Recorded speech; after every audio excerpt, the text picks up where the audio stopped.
ರಕ್ಷಣಾ ಯೋಜನೆಗಳಲ್ಲಿ ನಿರಂತರವಾಗಿ ವಿಳಂಬವಾಗ್ತಾ ಇದೆ. ಒಂದೇ ಒಂದು ಯೋಜನೆ ಕೂಡ ಸಕಾಲದಲ್ಲಿ ಪೂರ್ಣವಾಗ್ತಾ ಇಲ್ಲ. ಕಳವಳ ವ್ಯಕ್ತಪಡಿಸಿರೋದು ಐಎಎಫ್ ಮುಖ್ಯಸ್ಥ ಎಪಿ ಸಿಂಗ್.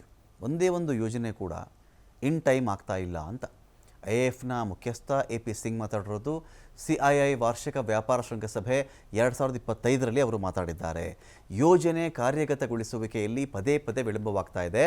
ಇನ್ ಟೈಮ್ ಅಥವಾ ಸಕಾಲದಲ್ಲಿ ಯೋಜನೆ ಪೂರ್ಣಗೊಳಿಸದ ಬಗ್ಗೆ ಟೀಕೆ ಮಾಡಿದ್ದಾರೆ ಅವರು. ವಿಮಾನ ಪೂರೈಕೆಯಂತಹ ಯೋಜನೆಗಳನ್ನು ಸಕಾಲದಲ್ಲಿ ಪೂರೈಸ್ತಾ ಇದ್ದರೆ ಏನು ಮಾಡೋಕ್ಕಾಗುತ್ತೆ ನಾವು? ಇದರಿಂದ ನಮಗೆ ಚಾಲೆಂಜಿಂಗ್ ಸಿಚುವೇಶನ್ ನಿರ್ಮಾಣವಾಗುತ್ತೆ, ಸವಾಲಿನ ಪರಿಸ್ಥಿತಿ ಎದುರಾಗುತ್ತೆ ನಮಗೆ ಅಂಥೇಳಿ ವರದಿ ಇದೆ.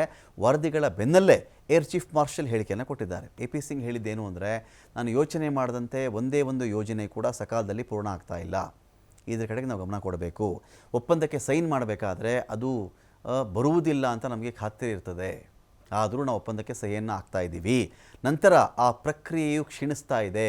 ಸಾಧಿಸಲು ಸಾಧ್ಯವಾಗದ್ದನ್ನು ಏಕೆ ಭರವಸೆ ಕೊಡಬೇಕು? ಆಪರೇಷನ್ ಸಿಂಧೂರ್ ರಾಷ್ಟ್ರದ ಗೆಲುವು ಅಂತ ಶ್ಲಾಘನೆ ಮಾಡಿದ್ದಾರೆ. ಭಯೋತ್ಪಾದನೆಯನ್ನು ಎದುರಿಸುವಲ್ಲಿ ಸಶಸ್ತ್ರ ಪಡೆಗಳು, ಏಜೆನ್ಸಿಗಳು, ಪ್ರತಿಯೊಬ್ಬ ಭಾರತೀಯ ನಾಗರಿಕರು ಕೂಡ ಸಾಕಷ್ಟು ಒಟ್ಟಾಗಿ ಪ್ರಯತ್ನಪಟ್ಟು ಇದನ್ನು ಫೇಸ್ ಮಾಡಿದ್ದೀವಿ. ಹೀಗಾಗಿಯೇ ಈ ಕಾರ್ಯಾಚರಣೆ ಯಶಸ್ವಿಯಾಯಿತು ಅಂತ ಕೂಡ ಅವರು ಮಾತಾಡಿದ್ದಾರೆ.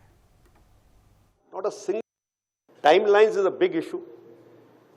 That is where that Vachan part comes in. So once a timeline is given, not a single project that I can think of has been completed on time. So this is something where we have to look at.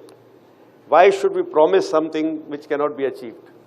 While signing the contract itself, some of the times we are sure that it is not going to come up.